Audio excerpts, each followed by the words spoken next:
Now imagine while you're waiting at traffic and the most unfortunate of you will be stuck in Silpur and there is nothing you can do about it, you just wait. And as you're waiting in the traffic, a drone hovers in your window because you placed an order this morning and suddenly this drone is hovering in your window and it scans your iris, it scans your eyes and gives you a package. Now this might sound like science fiction to you, but go back in time, go back to 90s. What would have sounded science fiction would be that you can order something on the computer, a book perhaps, or something else, and by end of the day or the next day, they actually deliver that thing to your home. Now that sounds ridiculous at this moment in time, but that is how it sounded 20 years back in time. And one gentleman realized the importance of internet as soon as he was exposed to it. A fat paycheck, well-paid job in Wall Street, and how many of you would want a job in Wall Street? And how many of you would think of quitting once you've got? But this man, a vice president at a Wall Street firm, DB Shaw & Co., exposed to internet, he quits his job overnight and starts building up. And once he has decided on building up, he calls the site Cadabra.com. And when he realizes that Cadabra.com sounds actually like cadaver. Now cadaver in English means dead body. So he realizes that this is not the best way of customer relationship. Nobody wants to buy something on deadbody.com. So he goes back home, he runs back home, he takes out a dictionary, he did not have Google back then, and starts looking for names. And he finds a name, the biggest, the largest river in the world. Guesses? Amazon. So he picks up Amazon as the name of his organization.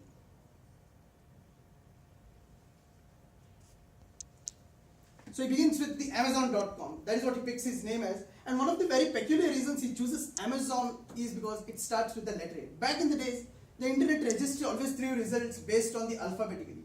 Had he chosen something Zamazon.com, it would have come last. Had Flipkart existed back then, it would always fall back after Amazon. And Snapdeal, let's not question about that. It's not even come to Google's first page.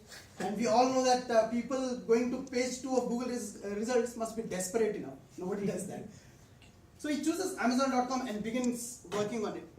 And interestingly, back then we did not have a team to pack your couriers. So this man takes orders in the day, sits all through the night, packs them, and by morning goes to the postal office, delivers the couriers, come back and sit. Very, very amazing and stunning thing being, in the first month of his profession, in the first month of launching Amazon.com, he had orders from 45 different countries. And who would have thought that? People were already curious about that. And so begins the journey. He picks up books to begin with. The business booms. So he's already begun. So by 1994, he's already had Amazon.com, right? And so the investors take interest in him. By 1997, Jeff Bezos already has $1 million invested in him. By 1999, Times picks up him, Time magazine, as the person of the year. And this man makes an assumption. He makes a guess. He's already the man of the field and he's asked to make a wild guess. What would his business look when the millennium arrives, when 2000 arrives? And he says that, at best I feel, he says this quote, this is what he says. At best I feel if my business goes well, I'll make $74 million in 2000. And if I really do well, if I'm extremely lucky, if everything goes according to my plan, I'll make $144 million. It come 2000. Guess what does he make? $1.6 billion. I mean, fate has an interesting way of working around things. You cannot really imagine, but this man is well prepared to do that. And then comes the 2000 world.com boom. So even all the shares, all the acquisitions he made are already ruled out. $107 a share falls to $7 a share overnight. But this man stays in the business, builds it for the next 7 years. And then in the next 7 years, he introduces Kindle, he introduces Fire Tablet, he introduces Audible.com. He's into every major business. And you wouldn't believe, 2015, the revenue that Amazon made was $144 billion. Which is way, way higher than your Alphabet, which is Google's parent company, which is at $76 billion. So today, Amazon is into your grocery and every other business. It cuts across every other business. And look at this. This is one of the warehouses Amazon has. And Amazon's warehouse capacity is Put together all the warehouses together and you will be able to put in water from 10,000 Olympic swimming pools. That is the capacity they have built. They have drone technology, 30,000 bots working in the warehouses. This is the drone that you will see in next 5 years time in Silkboard when you're waiting.